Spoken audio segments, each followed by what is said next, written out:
아직까지 새해가 오려면, 올해가 다 지나가려면 2주가 더 남았지만 저희의 말씀 사역은 이번 주일이 마지막입니다. 다음 주, 그 다음 주 다른 분들이 말씀을 전하시게 되어 있기 때문에 공식적인 주일 예배로 제가 여러분들에게 말씀을 전하는 것은 마지막 시간입니다. 제 목도 좀 쉬어야 되기 때문에 하나님께서 새해를 깔끔한 목소리로 시작하라고 좀 쉬게 하시는 그런 기회를 주시는 것 같습니다. 목이 이제 힘들다 보니까요, 기도할 때도 찬양할 때도 소리를 내지 않고 이렇게 하게 되는 그런 자리에 서게 됩니다. 소리를 내어서 하지 않고 입을 다물고 기도하고 입을 다물고 찬양하다 보니까요, 뭘 깨닫게 되냐 하면 내 마음으로 기도하고 마음으로 찬양하는 그것이 드러나게 돼요. 사실 우리가 뭔가 자꾸 말을 하다 보면요, 속은 비어 있는데 실제로는 아무것도 안 하고 있는데 말로 뭔가를 하고 있다는 것 때문에 내가 하고 있는 줄로 착각하는 경우가 너무 많아요. 그래서 말로 때운다는 이야기가 나오는 거죠. 하나님께서 저에게 가장 원하시는 게 뭔가라고 할 때에 너 마음이다. 소리를 얼마나 많이 내는가, 내가 그걸 보고자 하는 게 아니라 그 소리가, 그 기도가, 그 찬양이 너 마음에서 우러나오는 그것이 되기를 원한다. 너 고백과 너 마음이 하나 되는 그것을 내가 받기를 원하지, 내가 소리를 원하는 게 아니다. 마음이 있다면 소리는 없어도 된다. 하나님께서 저에게 요즘 그런 도전들을 허락해 주고 계십니다. 그러면서 이 주일날 하나님께서 우리의 마음이 어디에 있는가 하는 것을 또 한 가지로 드러내기를 원하고 계십니다. 여러분, 우리의 마음이 있는 곳에 뭐가 있다고 말씀하십니까? 물질이 있다고 성경은 말하고 있습니다. 재물이 있는 곳에 우리의 마음이 있다. 마음을 어떻게 할 수 있습니까? 마음을 어떻게 보여줄 수가 있습니까? 라고 질문할 때 주님이 가장 쉽게, 그래, 너 마음 어디 있는가 내가 볼 수 있다. 너 마음 어디 있는가 사람들도 볼 수 있다. 그게 어디냐? 너 재물 쓰는 데가 너 마음이 있는 데다는 거예요. 실제적으로 우리가 어떤 사람에게 물질을 주면요, 그 물질을 준 사람에게 우리의 마음이 가게 되어 있어요. 내가 사랑하는 곳에 물질이 흘러가게 되어 있고요, 그리고 그 물질을 쏟는 만큼 내 마음은 거기에 가 있게 되어 있는 것입니다. 그런 부분에서 오늘 이 주일날 주님이 전도서의 말씀을 통해서 우리의 마음이 주님께 있기를 원하시고, 우리의 마음이 하나님께만 있기를 원하시고, 우리의 마음이 하나님의 나라에만 머물기를 원하시면서 우리의 마음이 그곳에 머물기 위해서 우리의 가장 소중한 재물을 그곳으로 이동하라고 말씀하십니다. 옮겨 놓으라고 말씀하십니다. 하나님 사랑한다고 말하면서, 이웃을 사랑한다고 말하면서 실제로 우리에게, 그들에게 도움을 줄 수 있는, 꼭 그들은 필요로 하고 있는 것들을 가지고 있음에도 불구하고 하나님 나라 잘 되기 위해서 기도하고 그들을 향하여서 하나님의 축복을 말하는 거, 마음 없는 빈소리고 거짓말이라고 말씀하십니다. 오늘 우리의 삶 속에서, 우리의 믿음 속에서 우리의 말하는 대로 우리의 마음이 그곳에 갈 수 있고, 우리가 고백하고 말하는 대로 우리의 물질이 자연스럽게 그곳으로 이동되어지는 그런 놀라운 은혜가 저와 여러분에게 있으시기 바랍니다. 말 따로 마음 따로 돈 따로 노는 이 인생 끝내고요, 말과 마음과 우리의 물질이 온전히 함께 움직이는 그것을 통해서 우리 삶 전부가 전인적으로 하나님 앞에 쓰임받는 그런 자리에 설 수 있기를 축복합니다.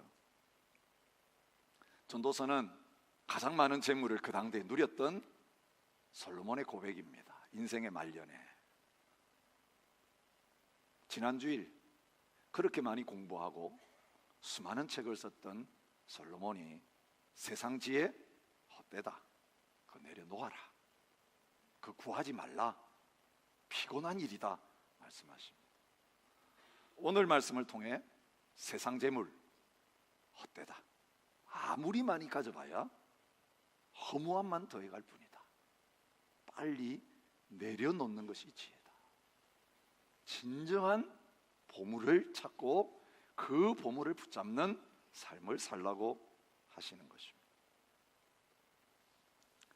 오늘 본문에 그토록 사람들이 없어서 목매고 아침부터 저녁까지 뛰어다니면서 얻기를 원하는 이 세상 재물, 얼마나 도움이 되지 않고 도움이 되지 않는 수준이 아니라 독이 되고 결과적으로 그것 때문에 엄청난 손해를 보게 되는, 해로운 영향력을 미치게 되는지, 그것을 말씀을 통해서 보여주고 있습니다. 어쩌면 오늘 우리가 처해 있는 이 시대의 현실이야말로 그냥 이 말씀이 그대로 받아들여지는, 고개가 끄덕여지는 그런 현실이라고 아니할 수 없습니다.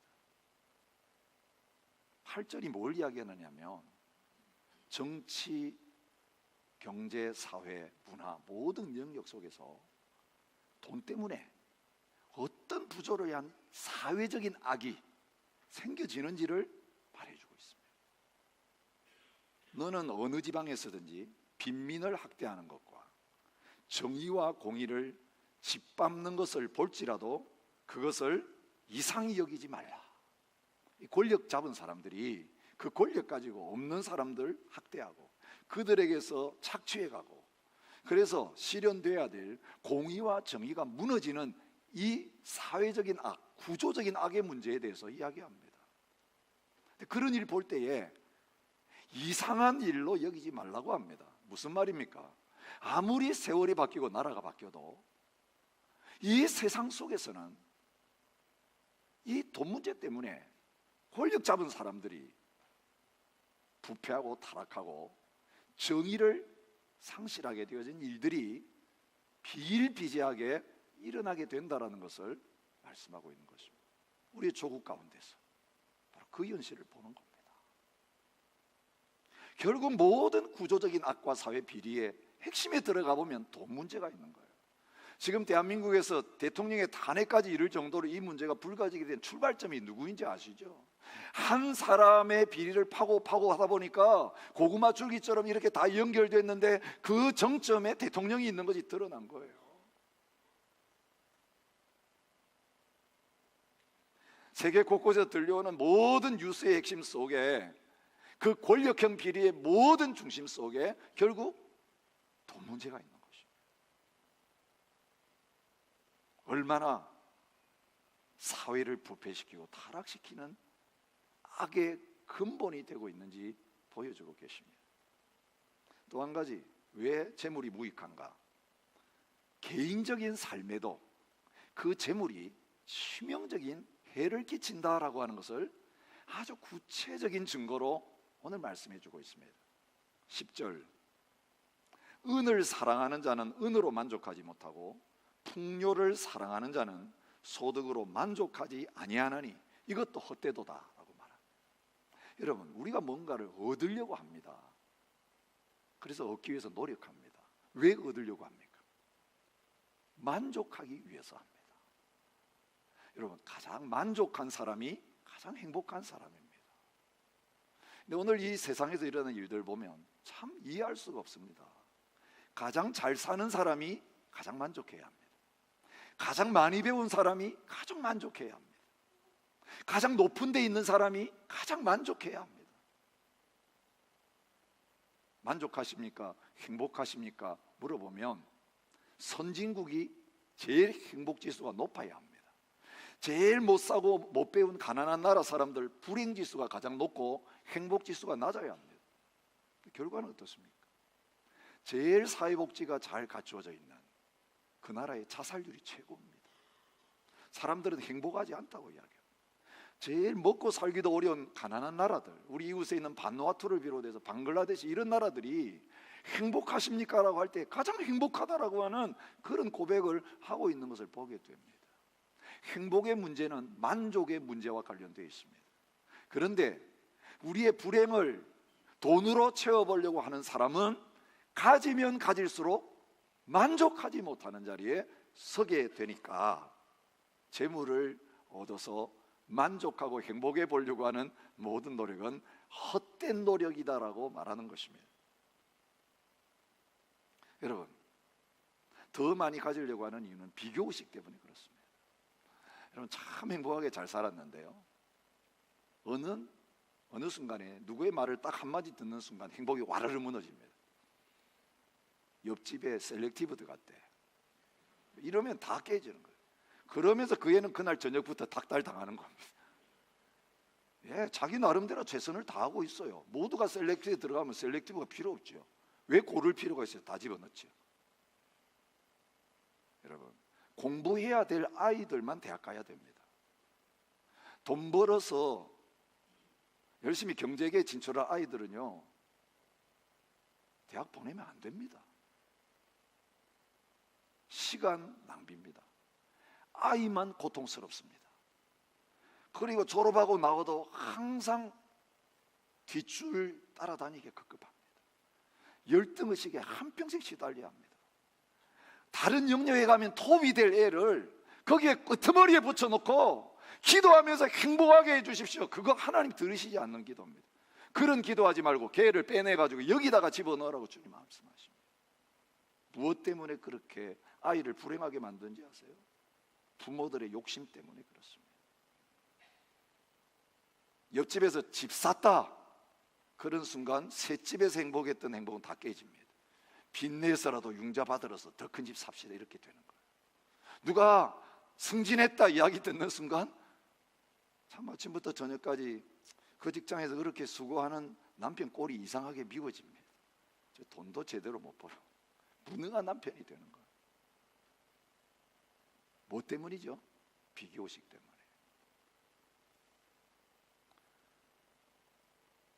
재밌는 유머예요. 남편감을 파는 백화점이 문을 열었습니다. 마음대로 남편감을 고를 수 있습니다. 규정이 하나 있는데 같은 층으로는 다시 돌아올 수 없습니다. 1층에 가보니까 직업이 있고 아이들을 좋아하는 남자들이 진열되어 있었습니다. 아가씨가 가서 보고는 그런 대로 괜찮다고 생각했습니다. 근데 어떤 생각이 드느냐 하면 1층이 이 정도면 2층에는 얼마나 좋은 게 있을까? 그래서 아무 선택도 안 하고 2층으로 올라갔습니다. 거기는 돈을 잘 벌고 아이들도 좋아하고 거기에 한 가지 더 잘생긴 남자들이 진열되어 있었습니다. 굉장히 만족했습니다. 기대감이 충만해졌습니다. 한층 더 올라가자. 3층에 가보니까 돈 잘 벌고 아이들 좋아하고 아주 잘생겼고 집안일도 잘 도와주는 남자들이 거기 있었어요. 여러분, 이거 지금 들으면서 남편 생각하시면 안 됩니다. 여기서 멈출 수 없어. 4층에 올라갔습니다. 돈 잘 벌고 아이 좋아하고 잘생겼고 집안일 도와주고, 근데 뭐 부족한 게 있습니까? 거기다가 로맨틱한 남자들이 있었습니다. 와우, 4층이 이 정도면 이제 한층 남았는데 5층은 상상을 초월하겠지. 5층에 도착하니까 아무것도 없고 이렇게 적혀 있었습니다. 5층은 비어있음, 만족을 모르는 당신, 출구는 왼편에 있으니 계단을 따라 쏜살같이 내려가시기 바랍니다. 그래서 아무도 고르지 못하고 내려왔다는 거죠. 그제서야 철이 들어서 1층이라도 가져가지 못 들어갑니다. 여러분, 노총각 노처녀가 그렇게 좋은 사람 다 소개시켜주는데 노하고 다 떠나보내고 나서 결국 마지막에 선택하는 거 보면 너무너무 비참한 경우가 많습니다. 어떤 게 남습니까? 남이 다 골라가고 남은 것만 남습니다. 그리고 쓰다가 리턴한 거 골라갑니다. 사랑하는 청년 여러분, 1층에서 결단 내시기 바랍니다. 그런 분들 수없이 봤어요. 근데 여기 부모 책임도 있어요. 여러분, 그때 허락해 줬어야 돼요. 근데 더 좋은 사람 만나라, 좋은 사람 만나면 행복할 거라고 이런 착각해가지고 말려가지고 지금 이제서 눈물 흘리시는 부모님들 한둘이 아닌 거 아시죠? 여러분, 만족함이 없는 게 우리의 불행의 원인이에요. 현실의 문제가 아니에요. 돈 문제에 그렇다는 거죠. 11절, 재산이 많아지면 먹는 자들도 많아지. 이게 문제입니다. 여러분, 돈 많이 벌려면 투자를 또 많이 해야 합니다. 비용이 많이 듭니다. 그리고 이상하게 돈이 많이 생기면 쓸 데가 많이 생깁니다. 여러분, 많이 가진 사람이 늘 빚에 허덕이는 거 아세요? 씀씀이가 더 깊어집니다. 기대치가 더 높아집니다. 옛날에는 짜장면 집에 갔는데요, 이제는 어느 정도 나이가 들고 좀 살면 짜장집 부끄러워서 못 갑니다. 그래서 횟집에 갑니다. 점점 이제 수준이 높아집니다. 차도 바꿔야 합니다. 물건도 바꿉니다. 내가 이 정도 됐는데 이 물건 써? 그래서 이제 명품 선택합니다. 마이너스가 될 수밖에 없는 자리였습니다. 솔로몬이 정확하게 이것을 지적합니다. 부작용이 있습니다. 많이 가지게 되면 12절, 노동자는 먹는 것이 많든지 적든지 잠을 달게 자거니와 부자는 그 보유함 때문에 자지 못하느니라. 불면증, 욕심에서 나오는 거예요. 17절, 일평생을 어두운 데서 먹으며 많은 근심과 질병과 분노가 그에게 있느니라.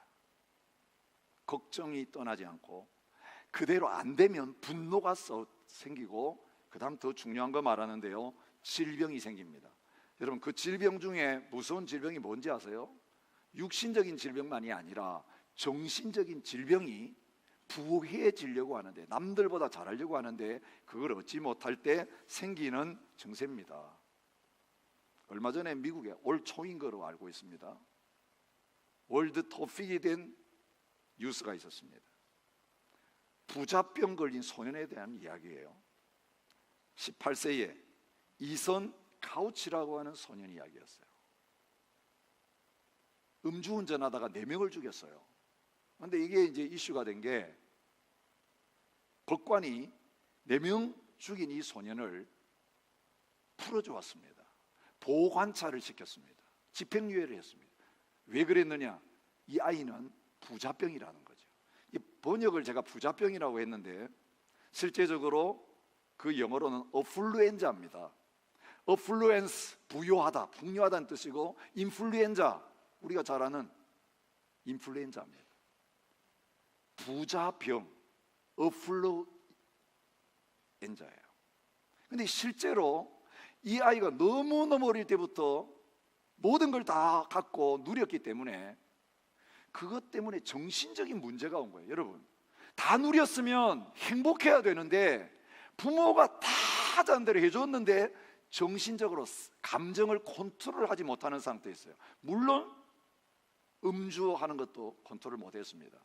그래서 차 몰고 나가서 4명 죽였습니다.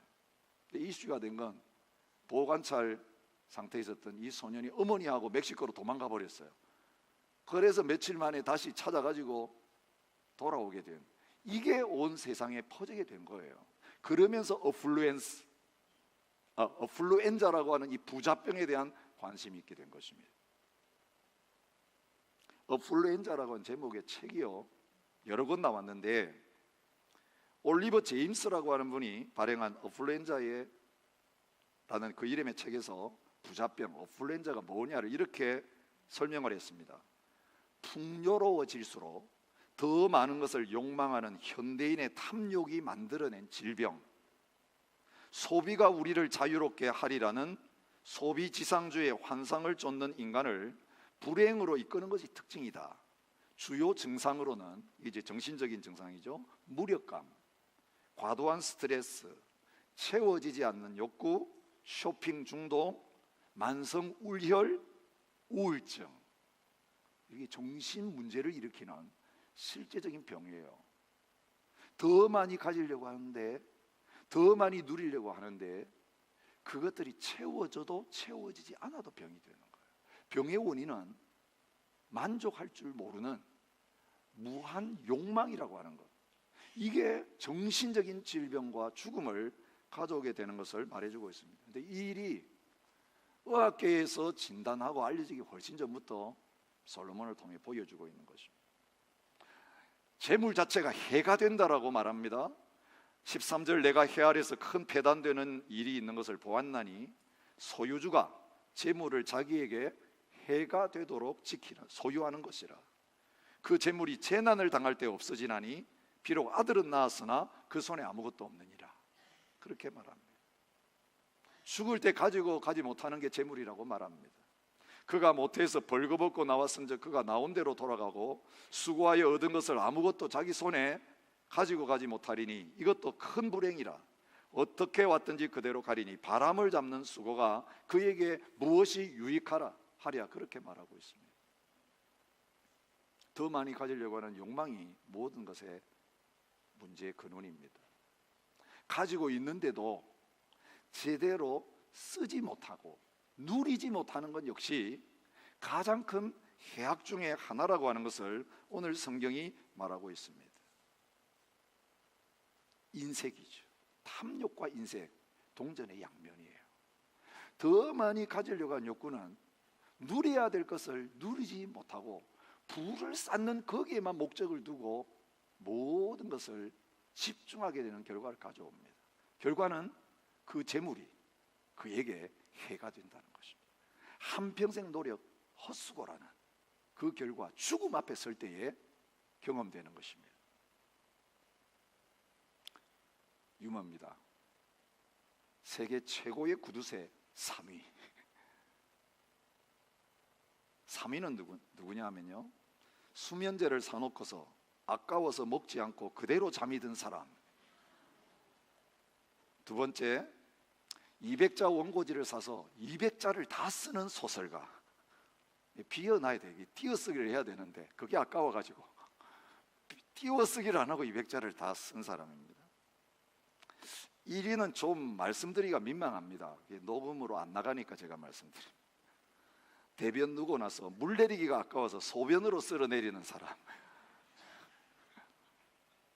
그런데 여러분, 진짜 구두쇠 이야기를 제가 말씀드리기 싫어합니다. 이분은 세계 최고의 구두쇠 기네스북에 올랐어요. 놀라운 것은 세계 최고의 구두쇠로 기네스북에 오른 이 사람이 그 당시에 미국에서 가장 부요한 여인이었어요. 해티 그린이라고 하는 여인입니다. 여러분 구글에 들어가서 해티 그린 치면 위키피디아에 올라와 있습니다. 자, 거기에서 지금 읽은 내용이에요. 포경선을 소유하고 운영한 아버지 밑에서 경제에 대한 지식을 익혔고요, 13살부터 사업의 경리를 도맡아 했습니다. 아버지 세상 떠나자 750만 달러 상속받아서 남북전쟁 채권에 투자한 것이 월가에 입문한 출발점이었습니다. 남북전쟁 끝나자 정부에서 발행한 채권이었는데 아무도 투자하지 않으려고 했는데 과감하게 투자한 결과 1년 만에 125만 달러 이득을 챙겼습니다.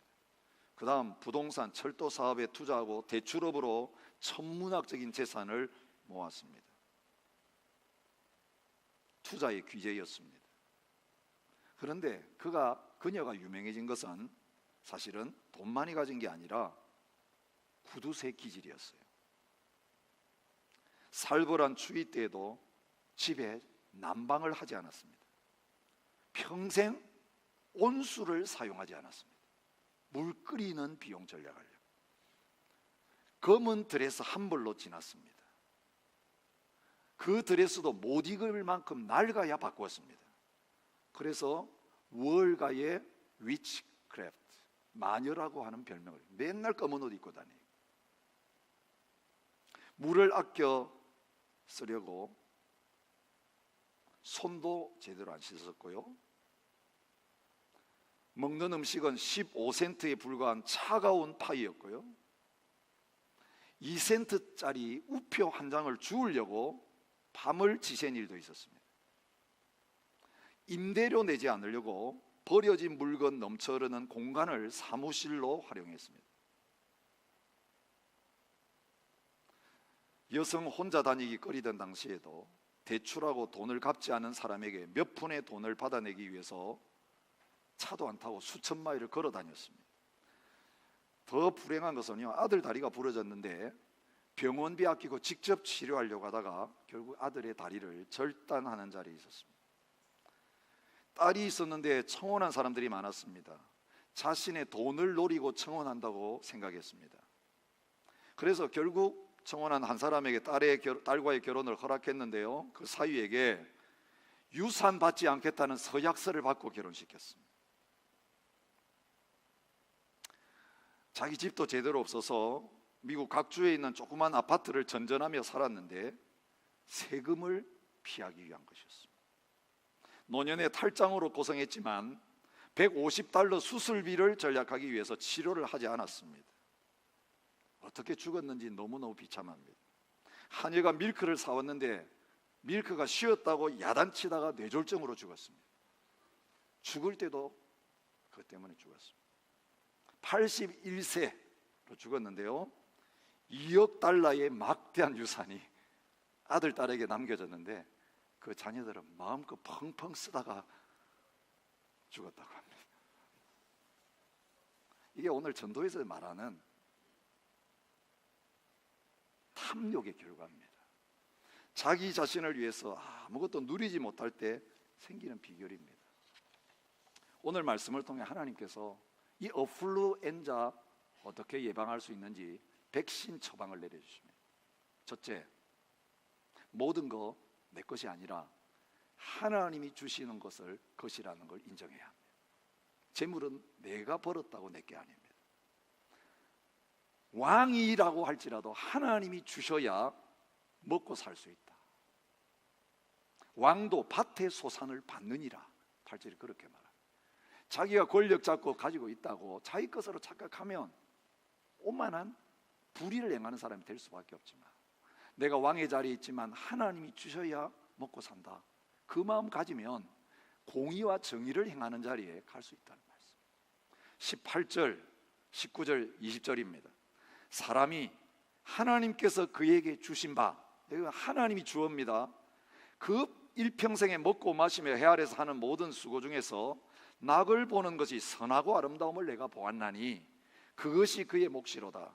또한 어떤 사람에게든지 하나님이 재물과 부요를 그에게 주사 능히 누리게 하시며 제 몫을 받아 수고함으로 즐거워하게 하신 것은 하나님의 선물이라. 그는 자기의 생명의 날을 깊이 생각하지 아니하리니 이는 하나님이 그의 마음에 기뻐하는 것으로 응답하심이니라고 말합니다. 신명기 8장 17절부터 18절에 말합니다. 약속의 가나안 땅 아무것도 돈 주고 사지 아니하고 거저 들어가서 차지해야 될 하나님 백성들에게 하신 경고의 말씀입니다. 그러나 내 마음에 이르기를 내 능력과 내 손의 힘으로 내가 이 재물을 얻었다 말할 것이니라. 내 하나님 여호와를 기억하라. 그가 내게 재물 얻을 능력을 주셨습니다. 너 힘으로 얻었다고 말하지 말라. 하나님이 얻을 능력도 주신 거다.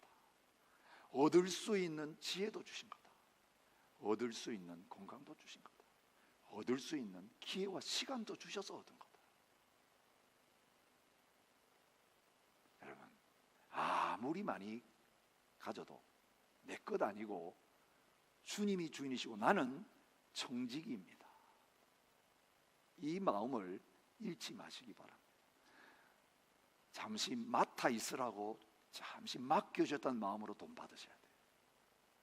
내 이름으로 그게 써져 있어 내 거 아니에요. 주님의 것입니다. 돈만 그렇겠습니까?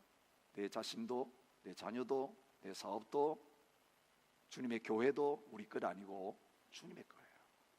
내 거라고 생각하니까 내가 왕노릇하고 갑질하는 거예요. 주님 앞에 서면 우리는 늘 의리해요. 아무리 많이 가졌어도 겸손해요. 사람들이 나를 아무리 높이 세워도 아닙니다. 주님이 하셨습니다. 밑바닥에 내려앉는 그런 가운데서 탐욕에 물들지 않고 살아갈 수 있어요. 또 한 가지 백신을 말합니다. 크든지 작든지 주신 것 누릴 수 있어야 한다. 만족하는 마음이 행복의 비결이라고 했죠. 만족하며 살아라고 말씀하십니다. 신약 성경에서도 동일한 내용이 나와요. 디모데전서 6장 6절에 보면 자족하는 마음이 있으면 경건은 큰 이익이 되느니라 말합니다. 경건은 뭘까요? 신앙생활이에요. 신앙생활 아무리 열심히 해도 우리의 마음에 돈 문제에 있어서 만족하는 마음이 없으면 그건 아무 도움이 안 된다. 여러분, 예배 드리는 거 도움 안 돼요. 설교 듣고 은혜 받는 거 도움 안 돼요. 기도 응답 받는 거, 열심히 성령의 은사 받는 거 아무 도움 안 돼요. 뭐 때문에? 자족하지 못하는 마음 때문에. 더 많이 주시옵소서, 더 많이 주시옵소서. 그런 사람에게는요, 기복 신앙 외에 답이 없습니다. 그래서 막 축복을 주고 더 많이 가질지어다 이런 데 몰려드는 거예요. 모든 거 버릴지어다라고 하는데 잘 안 옵니다. 여러분 와주시는 게 너무너무 감사한데요, 이번 한 해만요 제가 세보니까 우리가 묵상하는 말씀 속에 물질 문제 제가 5번 설교했습니다. 이번에 하나님 특별히 이 문제 다루십니다. 이제 더 이상 제가 말할 수도 없습니다. 이제 마지막입니다. 내년을 하나님 앞에서 나에게 하나님 맡겨주시고 시간도 주시고 온전히 쓰시기를 원하는 내년으로 받으신다면 올해 가기 전에 정리하셔야 돼요. 이 문제 해결하셔야 돼요. 이 돈 문제 해결 안 되고 신앙생활 경건이 유익이 되지 못해요. 안 바뀌어요, 사람이. 탐욕의 우상숭배에 사로잡히는데 하나님 어떻게 섬기겠습니까? 두 주인을 섬기려고 하면 갈등만 자꾸 늘어나요. 이런 설교 들으면 자꾸 갈등이 생겨요. 여러분, 자유한 자는 갈등 안 해? 안 생겨요. 물질로부터 자유한 사람, 이런 말씀 들으면 컨펌이 돼요. 그렇구나, 내가 바로 선택했구나, 이 길로 계속 가야지, 이렇게 가는 것입니다. 이 반대로 가는 사람에게 돌아서라 돌아서라 그러니까 죽을 지경이에요. 가족 먹여 살려야 되는데, 나에게 지금 책임이 얼마나 많은데 이거 내려놓고 어떻게 사냐, 바보 같은 짓이다. 여러분, 그렇게 지금 말하고 있는, 벌써 머리가 확 돌아갑니다. 계산기가 빨리 돌아갑니다. 바울은요 실제로 이걸 경험한 사람, 자족을 경험한 사람이에요. 내가 궁핍함으로 말하는 것 아니라 어떠한 형편이든지 나는 자족하는 비결을 가지고 있다고 말합니다. 비천에 처할 줄 알고 풍부에 처할 줄 알고 배부름과 풍부와 궁핍에 처할 줄 아는 일체 비결을 배웠다고 말합니다. 여러분, 가능합니다. 아무것도 없어도 만족할 수 있고요, 가지고 있어도 돈 때문에 만족한 게 아니라 돈이 많든 적든 더 가지지 않으려고 하고 그것으로 만족하는 마음이 생겨지는 비결이 있습니다. 그게 뭡니까? 능력 주시는 자 안에서 내가 모든 것을 할 수 있는. 여러분, 진짜 보물을 가지고 있으면 다른 보물은 눈에 보이지도 않습니다. 우리가 붙잡아야 될 보물이 뭡니까? 예수 그리스도이십니다. 그분이 우리의 부요의 근원이십니다. 부요한 자로 가난하게 되어서 이 땅에 오신 이유가 뭡니까? 여러분, 다 가지고 있는데 마음이 거지처럼 살아가는, 마음이 가난한 자로 살아가는 저희들 주 안에서 부요한 자가 되게 하시기 위해서 낮아지셨고 가난해지셨습니다. 우리 영적으로 이제 거짓 신세면하고 하나님 앞에서 우리의 부요가 되신 예수님 한 분만으로 만족하고 행복하게 살도록 하기 위해 주님 오셨어요. 그런데 성탄절 지키면서 여전히 돈에 매이고 그것에서부터 노인하지 못한다면 우리가 지키는 성탄절 그만둬야 됩니다. 예수님 오신 것 축하할 이유 전혀 없습니다. 우리가 누려야 합니다. 이제는 예수님 한 분만으로 만족합니다. 예수님이면 충분합니다. 그래서 돈 때문에 행복을 추구하는 인생 아니라 예수님 한 분만으로 행복해서 어떤 경제의 형편에도 나는 처할 수 있습니다. 어떤 직업에도 처할 수 있습니다. 어떤 비자 상태에도 처할 수 있습니다. 어떤 지위에도 처할 수 있습니다. 실업에도 처할 수 있고 직업도 가질 수 있습니다. 건강에도 처할 수 있고 질병 가운데도 나는 들어가서 자족할 수 있습니다.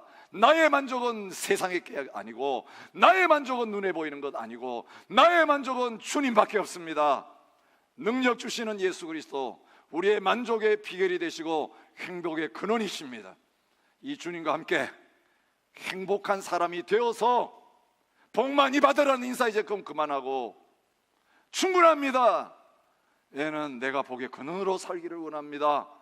이 자리로 함께 2017년을 향해 나가시는 저와 여러분 되시기를 바랍니다. 연신의 마음으로 우리 함께 다 자리에 일어나셔서 찬양하며 나갔으면 좋겠습니다.